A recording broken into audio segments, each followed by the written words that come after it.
Ang aking asawa po ay isang seaman. Talagang nire-require po sila ng kanilang medical examination taon-taon. Lately na lang po na ni-require po sila na examination nila para sa Hepa B.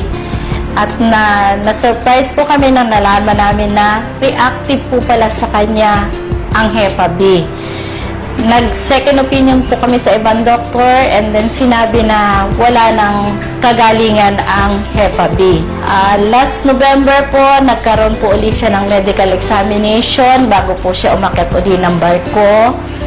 And then sa amin pong pagtataka, bakit po kami pabalik-balik na pinababalik ng doktor at 3 beses po ulit siyang kinuna ng dugo.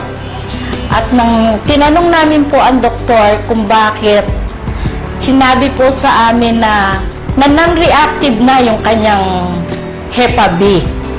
Tinanong po kami ng doktor kung anong tinitake niya. At sinabi po namin na complete plus yung white light para po sa liver. And then lately po yung ating C24/7. Naniniwala po kami na sa produkto ng AIM Global ay walang imposible.